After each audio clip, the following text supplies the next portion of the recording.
to initiate the discussion for the third plenary on sustainable healthy diets. And I thank that panel there because I think what they've done is provided a nice segue, an introduction to the topic of sustainable and healthy diets and eating.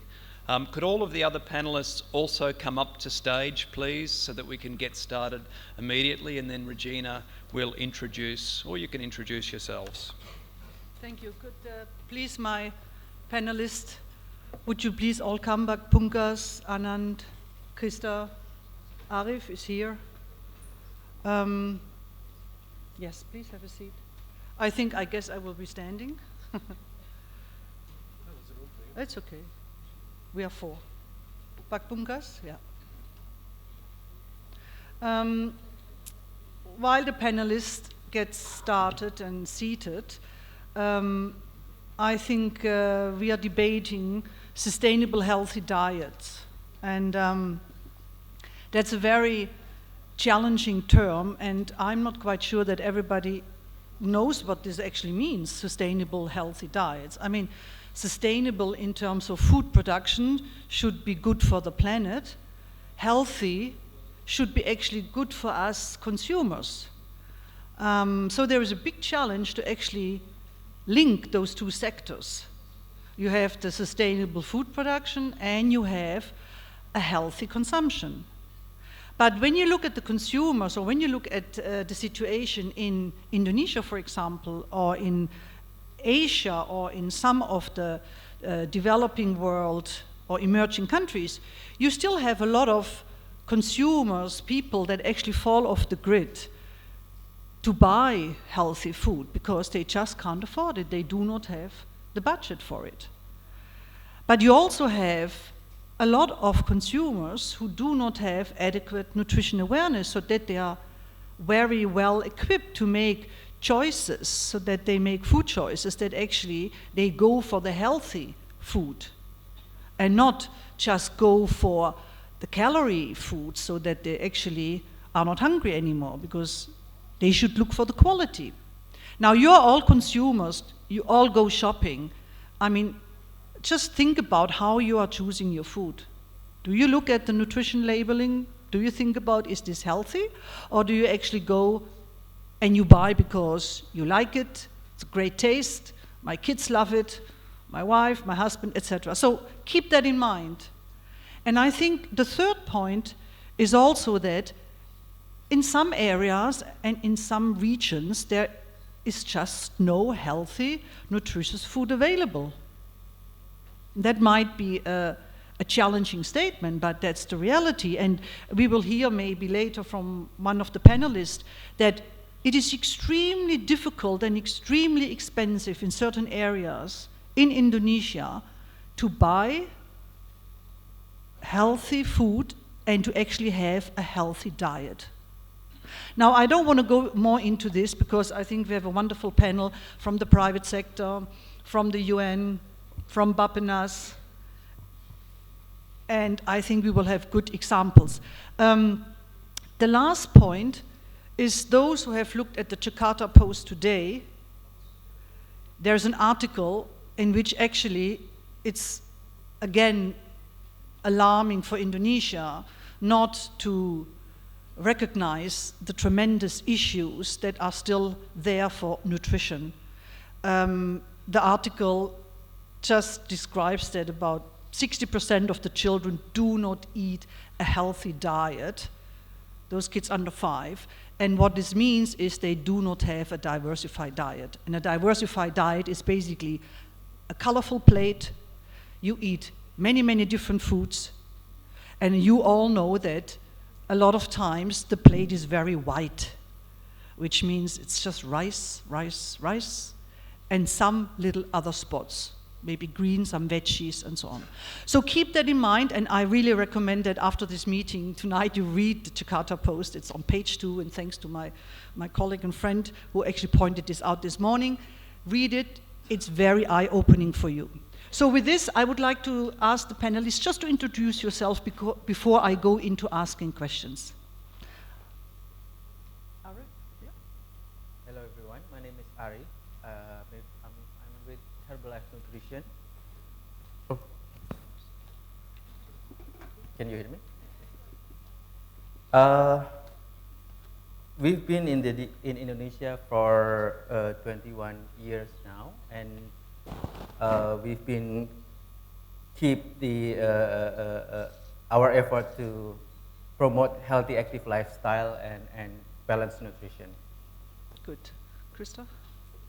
Morning, I'm Christa Räder. I'm the representative of the World Food Program here in Indonesia. WFP is known for its very active role in emergencies.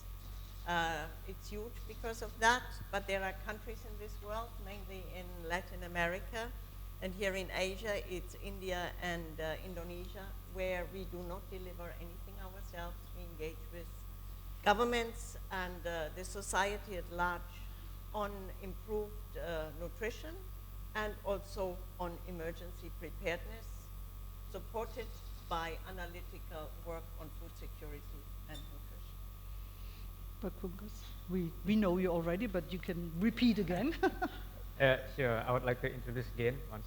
My name is Pungkas. I'm the Director for Health and Community Nutrition here in BAPPENAS. BAPPENAS is a ministry who are responsible for planning, monitoring, evaluation, and to some extent budgeting for sectoral ministries. Thank you. Anand? Good morning, everyone. My name is Anand. I help DSM, the company I work for here in Asia Pacific. DSM is a purpose-led, science-based company which is focused in three main areas: nutrition, health, and sustainable living. And I'm extremely happy and privileged to be here in front of you. Thank you. With this, I would like to kick off the discussion, and of course, Pungkas, representing BAPPENAS, and knowing that we are in Indonesia, I would like to ask you, what are you specifically putting in place or have already put in place to combine this challenge of sustainable healthy diets, not only for the people living in Java in certain areas, but for whole of Indonesia? Could you just reflect on that? Yeah, thank you, Regina. I think that's $1 million question because it's very difficult to answer. Yes. I mean, combining sustainable with the healthy diets. Even first of all, we have to define what is sustainable. If you look at the FIO definition, it says like the productions that not have a bad impact to the environment. But if you look at again the definitions, it also includes cultural and then environment, which is quite wide. I think the most difficult part is when you defining the healthy diets because I think it's depending on the context. As I mentioned earlier in the mornings, some diets are considered healthy to one of the age, the group of populations, but to others it's different. Just a very good example is on high dense energy food, for example. If you, Regina mentioned earlier that 60% of our children under 5 is suffering for malnutrition, and in that case, definitely energy loaded food and then proteins loaded food is one that is the priority for them. But for those who are living in urban mostly and those who have money mostly, the fighting is how to find the more balanced food, which is rely on high fibrous food such as nutrition and fruit and vegetable. So we try to, in my part, when we are talking about healthy lives, then those two becomes indispensable in terms of policy. So we have two big programs. First is what we call it Germas. Germas is like healthy life movement. Basically, fighting obesity is more on a lifestyle because the food is available and the way you eat the food is the one that causing the problem, and the way you, whether you're doing physical activities or not. So more on the environments, whether you're creating the environments that are stimulating the physical activities, whether you're creating this, the environments that enable you to choose the food that appropriate for you. So, and also encouraging the new regulations that force everyone to do the healthy lifestyle. So this what we call it Germas. On the other end, we have a program especially for improvement of nutrition. Specifically, we call it accelerations of stunting reduction programs. And why we use stunting as anchor for the whole efforts to reduce malnutrition is because if you look at the logical framework again, then if you try to reduce stunting, then every problems that related to stunting is pretty much the problem that we have here. So those basically are two main programs that we have in approaching the healthy diets. In terms of sustainability, I think we are taking a bigger pictures. If you look at the medium-term plan, we accommodate what we call low carbon development initiative, which is how can we live with aspirations of high economic growth, but still living in a good environment. So basically,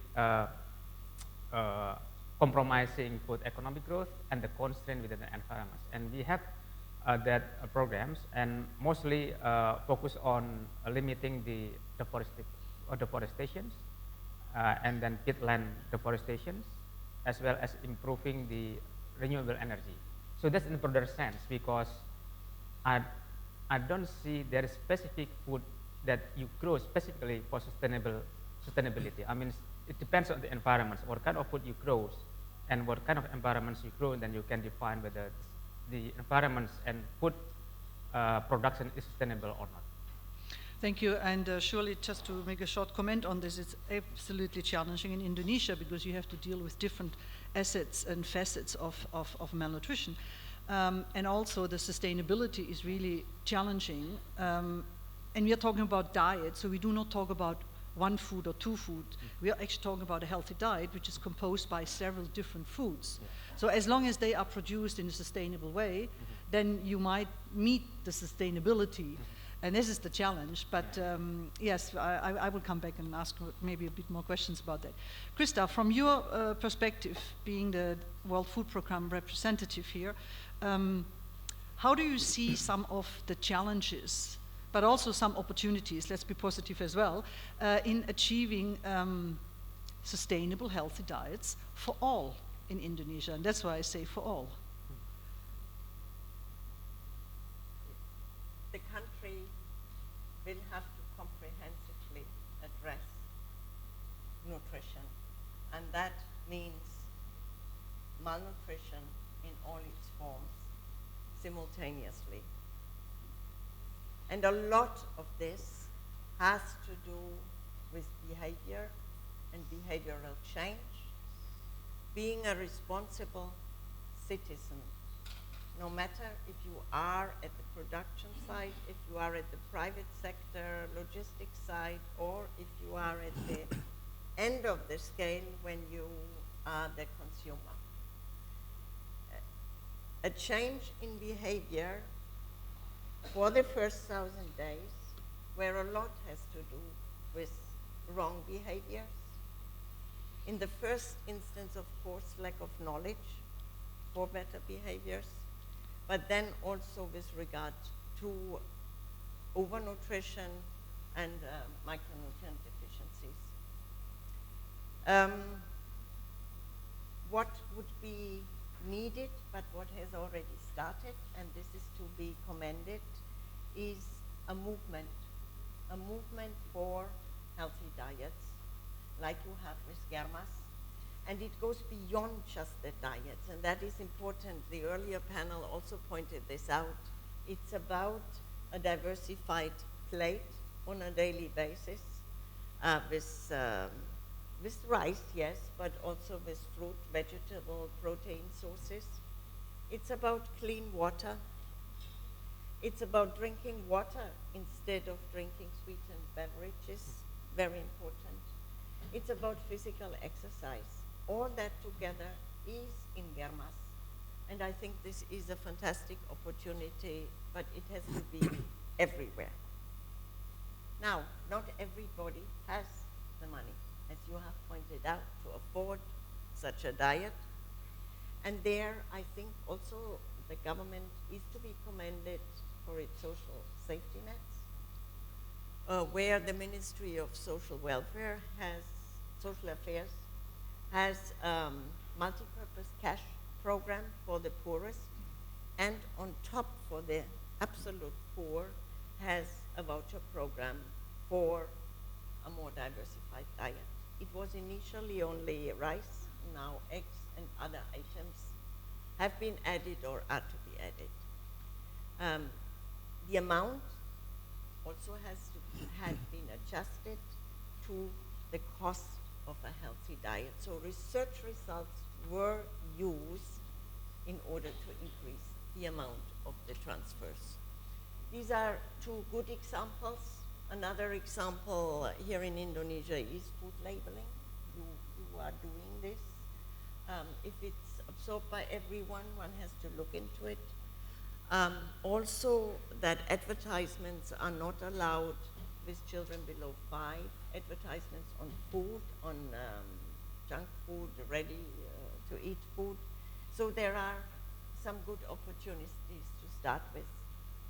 What I personally consider fundamental is evidence creation on where are those people who are left behind, those in the outer islands, as you say, who only have rice or root crops and have nothing else to eat.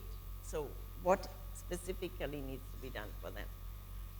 To depict it also in terms of maps, and to look into what works and what doesn't work. And we have to be open enough. Whatever we do should be scrutinized by research. Yes. So that we know does it works or it doesn't work, and do not invest funds in things that don't work. Yeah, I think, Christa, it's a very good point, and we come back to the research and the evidence, but I know from my experience, World Food Programme is actually having an initiative which is called Filling the Nutrient Gap, which is not only the assessment of looking that your diet is actually deficient in micronutrients or in specific nutrients, it's also used to actually then inform the government and policymakers what they can do to actually remedy it. And there we have different solutions coming in, like, for example, you might want to go for food fortification, you might want to go for supplementation, because just buying the food is not possible. And so I think we will talk about this. And this is also a very good sequence now to Anand, who is from DSM, because DSM, I mean, you're a innovative nutrition research company. You are putting healthy life and also affordable nutrition for everybody is one of your main driver. As you know, maybe right now in Nepal there is the Scaling Up Nutrition movement, the Scaling Up Business meeting, and DSM is a co-chair of the business network. So anyway, having said that, Anand, what are you doing in Indonesia or in wider Asia? Could you just inform us a bit? Sure, happy to do that. So maybe I could, coming from the private sector, I'll try to kind of frame it in terms of how the private sector looks at it, but also in terms of sustainability. So let me state the problem or the opportunity as it pertains to Asia. Just to give you some statistics, about 400 million of undernourished children reside here in Asia, right? And if you look at it from the other spectrum, which the gentleman spoke about, Asia is also seeing or witnessing the highest growth rate in obesity, right? So you have this two extremes where you have malnutrition on one end and then you have a teenage obesity on the other end. So just to keep that in perspective, that is the opportunity or the problem that needs to be solved. If you look at the second part, which is the price, I think the gentleman from CP talked about the promise of Indonesia specifically being among the top 5 or 10 economies in the world over the next 10 years, right? So there's a tremendous opportunity for Indonesia to continue to expand if they take care of the nutritional profile of the citizens. Let's now look at the third part. So you have an opportunity, you have the promise. Third part is, what does it cost? In terms of cost-benefit ratio, I think Christa can perhaps talk about it for more than an hour, but the return, the socioeconomic return on fixing malnutrition or micronutrient deficiencies provides perhaps the best return in terms of avoiding stunting healthcare costs to the nation, increased productivity, increased earnings and wages. Just to put this in perspective, it costs on an incremental basis about $45 for the whole lifetime of vaccination, right? And I think there's study after study which says vaccination is perhaps one of the best ways to improve our, the entire the health of the population. In terms of fortification or providing or fixing micronutrient deficiencies, the incremental cost over a lifetime, whether it's for flour or whether it's for maize, is roughly $16. And the return on that investment, it actually manifests itself manyfold, right? So there is an incredible opportunity to fix it, and specifically what we at DSM are working on is to make it affordable. It has to be something which a population, whether it's a faraway island in Indonesia, can actually afford it. And the easiest and the most cost-effective way of doing it through is fortification, whether it is a maize fortification, flour fortification, oil fortification, or even a rice fortification. So these can really have a tremendous impact at a very marginal cost, but the return and actually the investment is going to be manyfold in fulfilling the promise for Indonesia and its citizens. Yeah, I think you're touching on a point where Indonesia also has been very innovative, because Indonesia has since quite some time wheat flour fortification, and the oil fortification of the edible oil will now start officially next year. Yeah, I mean, it's set to start. So I mean, the Indonesian government has already embraced some strategies, besides also looking to make a better, maybe better production for nutritious foods, but also looking at what are the solutions available right now, and food fortification plays a role here in Indonesia. Having said that, I would like to ask Arif, because I would like to know what your company is doing, because you also come forward with solutions to improve nutrition. Well, thank you for having. As a direct selling company, we do our business by implementing people-to-people and community approach. Some of our members develop networks, what we call it nutrition club, that they are operating. They make this as a hub where members and customers can share knowledge on balanced nutrition and healthy active lifestyle. We also develop in cooperation with Ministry of Health, Directorate Health Promotion, to use Germas. Pak Pungkas mentioned about Germas. In the sharing session they are doing in the nutrition club, I bring you some samples. What we disseminate, we helping disseminate government. This is the Germas health material, actually. About obesity and health other health campaign. So we have a distributor network in Indonesia. Last year recorded at 110,000 people. These are people who are taking steps, not just taking our product, but educating their families, friends, and colleagues how to benefit the healthy active lifestyle in the community. So that's what we're doing. And every year in February, for the last 6 years, we have been promoting, again, endorsing what government is trying to promote. We have this healthy breakfast week, so providing healthy breakfast to communities in more than 40 cities around the country.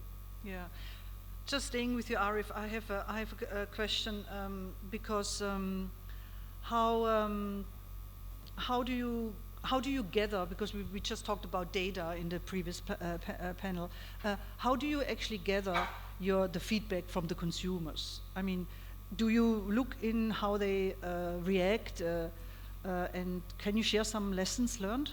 Yeah, through this community, we learn a lot that they actually, the middle class and even the poor, they are now aware about how to get benefit from implementing healthy active lifestyle. That's how we keep doing that, in promoting healthy active lifestyle in the community, and balanced nutrition, of course. Mm-hmm, mm-hmm. Maybe please prepare your questions. I'm just going to have another round with the panelists, since they're sitting. I can ask questions. But Pungkas, I'm coming back to you.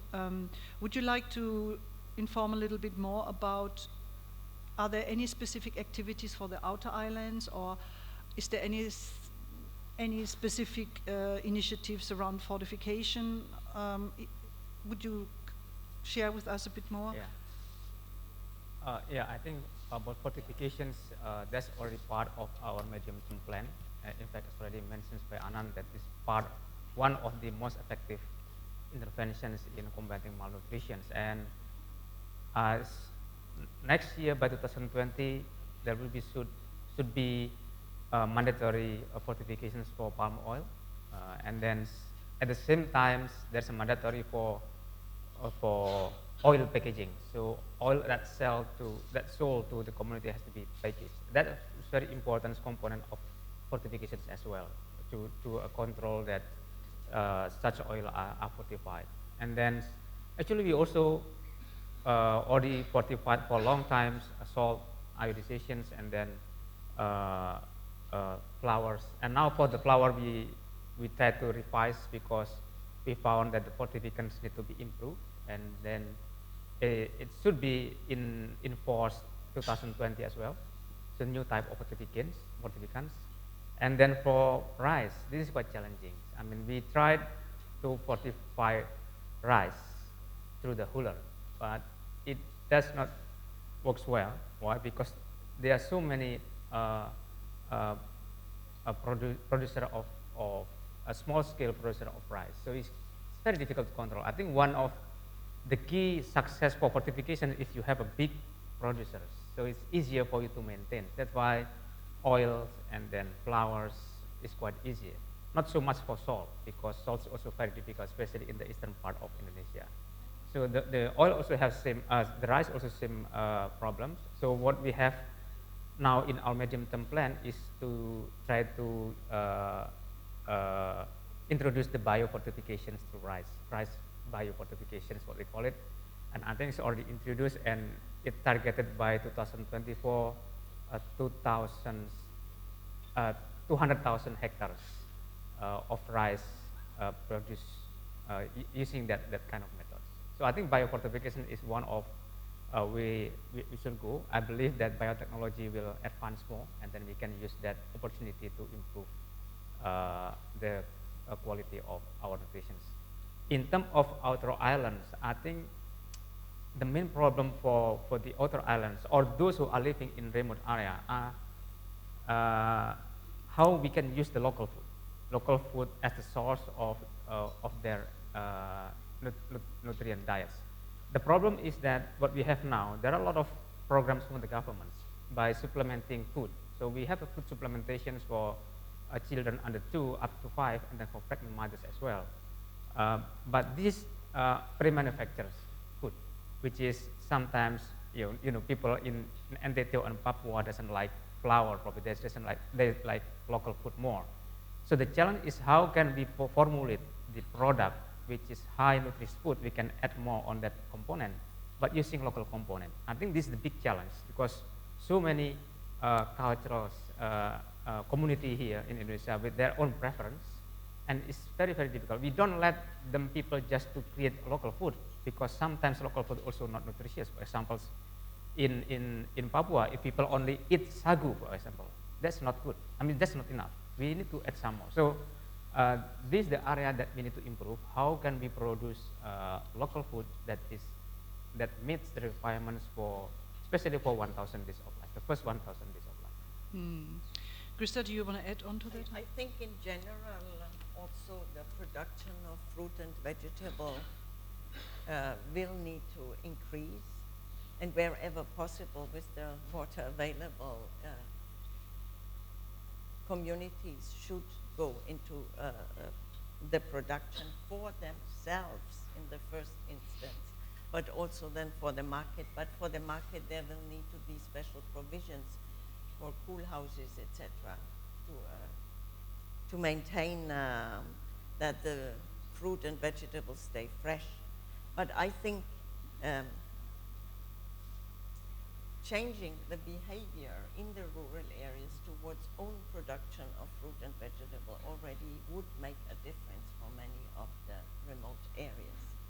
Yeah, I think the point that you're saying about changing the behavior, that's a very critical one, is also a very challenging one, because we have a lot of countries actually in Asia who have wonderful fruits, wonderful vegetables, but they don't eat a lot of fruits. So that's something that I think also the previous panel talked about multiple stakeholder collaboration. I think we have to think about how we can actually tackle this. It should not be only tackled by public health and by the government. It should be tackled actually as a real aspirational initiative to go forward, to actually bring people to have a diversified diet. So I think with having said that, Arif, with your nutrition clubs, maybe you're working a little bit with the consumer on that, or what are you doing? Again, we help disseminate the Germas material, for instance, and using that nutrition club, we also keep doing in promoting healthy, active lifestyle, which is important, and balanced nutrition as well. So this message is always been our effort to help contribute the problem here.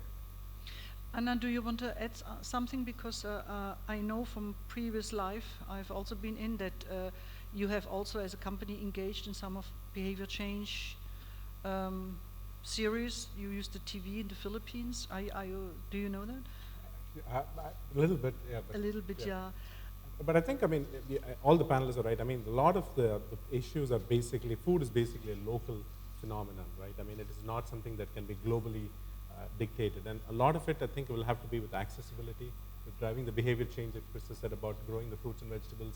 Because a big part of the loss, and I think someone else mentioned this, is there's more food that's actually lost in transit and the packaging, right, than there is in terms of it could feed the entire world. So there has got to be a change in the whole value chain, and also a behavioral awareness. And then the public policy making has a big role in kind of having private institutions come in there and provide solutions which are affordable. So it's really could be a virtuous ecosystem in how we engage and change a society to a more nutritious, to a more healthy society, rather than doing it in a piecemeal approach. So it really requires engagement across all the different value chain, parts of the value chain, with the government and the public policy really laying out the rules of the road. Pungkas, you want to make a comment on that? Well, I think the price is a very important component for product food. I mean, this is the paradox that we have. If we would like to increase the nutritious index of the populations, most of them are happen to the poor community, and those are actually who couldn't afford. But if you would like to introduce the new technology for food technology, for example, usually new technology also in commercial terms providing adding values. Adding values meaning more commercials and it's more expensive. So now the challenge is, can you provide affordable food for the poor, which is very, very I think challenging. You add more nutrition on the food, but you end up in affordability, I think lower price. I think that's a bigger challenge that we have because we know that the poor are, for the case of Indonesia, 50% of the under 5 children of the poor are suffer from stunting compared to only about 26% of the richest. So we see the economic barrier here is there. I think one comment just because as Christa mentioned and you as well, with the safety net, before you had rice, but then you added egg since about 1 year, 2 years? And now you're adding another category because in the same article that I mentioned to you, it's also written about that the money was slightly raised so that you would have normally a third food category that you would give. If it will happen, that's another question, but at least the plan is there. But I think it's also important that you as government, you show that your safety net is not only rice, you see? And that might help to a certain aspirational change because your low-income consumers are still aspirational. They want to eat like us. And do we eat properly? That's the challenge.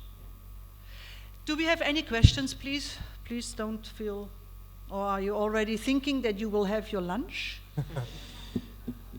And be very critical. We have 10 minutes normally.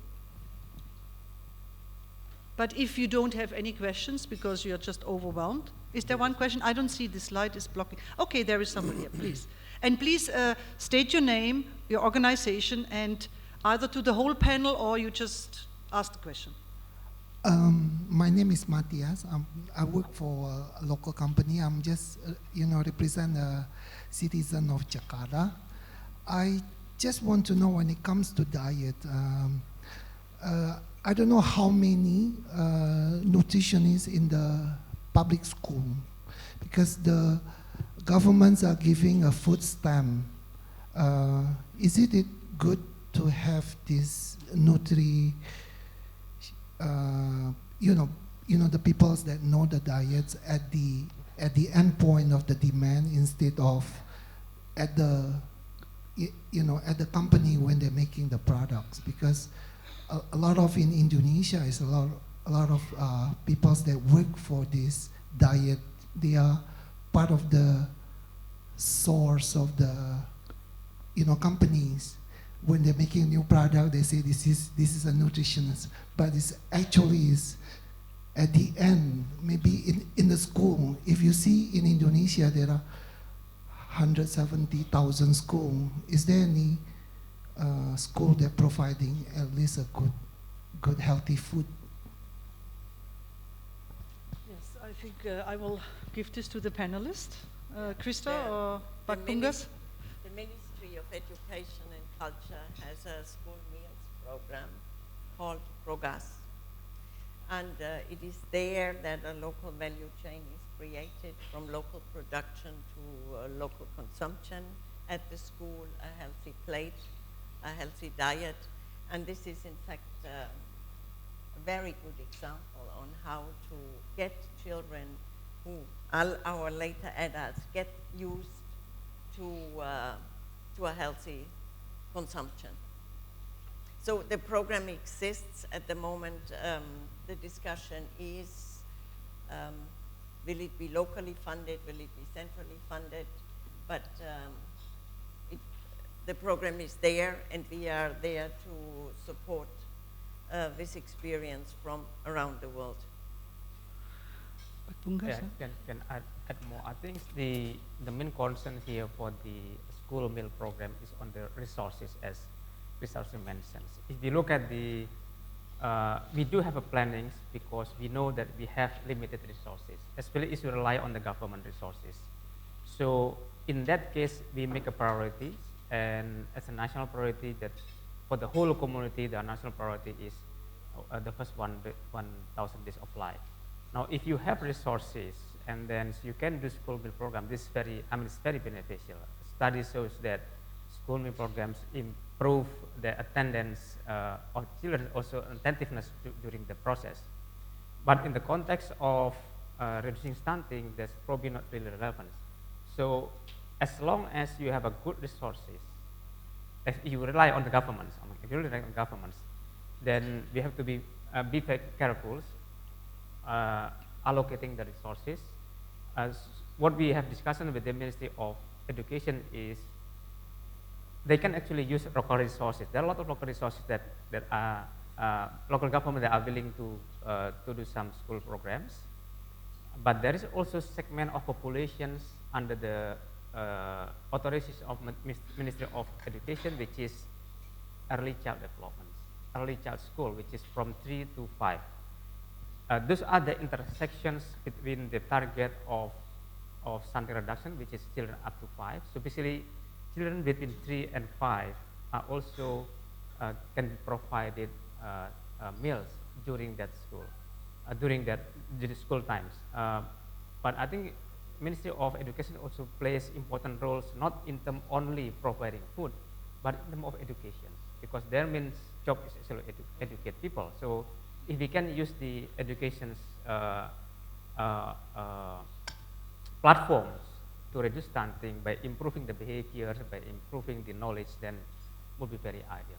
So I'm talking about in the context when resources are limited, then you have a choice. So which one is your preference? Then that's pretty much determined by the resources that you have. But there are a lot of resources. I mean, you can go to local governments. If you look at Aceh, for example, they have a very good program on providing school meal programs because they have a lot of resources. There's also a lot of room for collaboration and partnerships, I think, around schools, which is actually taken up worldwide quite a lot. Yeah. Do we have another question? Do I see? I think you're really hungry. I mean, okay, there's one. Right. Yes, please, sir. You? No? Yes. Yes.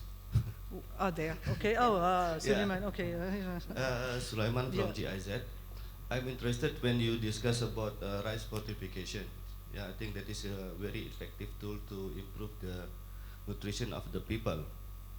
But I also noted that Pak Pungkas said there are a lot of challenges when we want to make rice fortification as mandatory, because so many rice millers, difficult to control the quality and so on and so forth. But at the end of the discussion, you also mentioned about safety net program.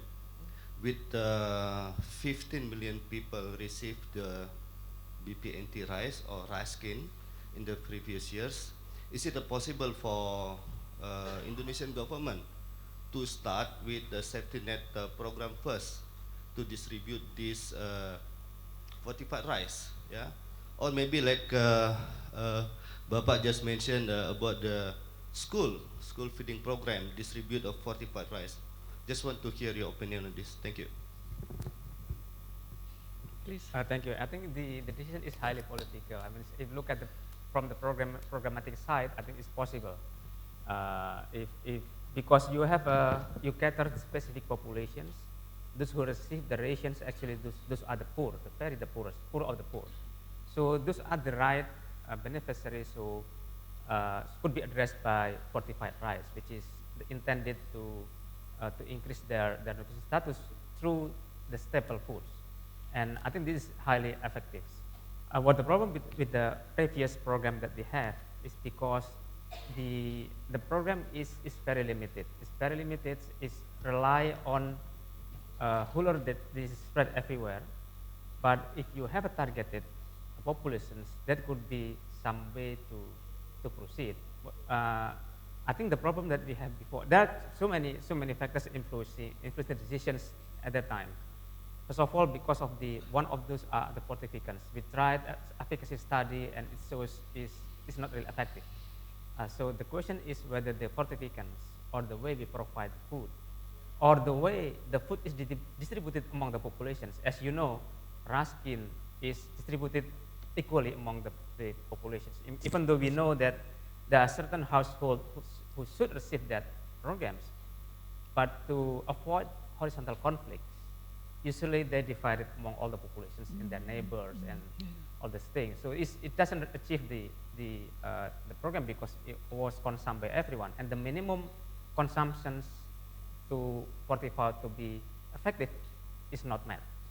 So I think using these new programs, we have to look at that programs, and we have discussions on the adding more commodity into that program, including, as Christa mentions, on protein source food. Even now we included in that plant supplemented food for children. Yeah. So there's a lot of variety of possibility, as long as we have a good research evidence base before it. We don't want to waste effort and money. So evidence is very important. As long as we have evidence and it's possible with the current program, then I think why not we proceed with that. Thank you, Pak Pungkas. I think we are running out of time, and you all deserve your lunch. I just want to make one last statement, and it's actually quite inspiring and positive to have that outlook, because I think as a government you're trying to look into several possibilities and strategies to actually achieve sustainable, healthy diets. It's not easy, we know that, but I think it's always important to think out of the box, and just the last statement, think about multiple partnerships, think about who you can target to, and then try and dare new strategies, because we cannot continue with always the same, because the problem is too huge and you're losing human capital. So with this, I wish you a good lunch. Thank you. Applause for the panelists. And please, just last one, very important, you all have to be back in 1 hour at 1:30. Is that feasible? Yes, good. Okay, thank you, Anand. It was good.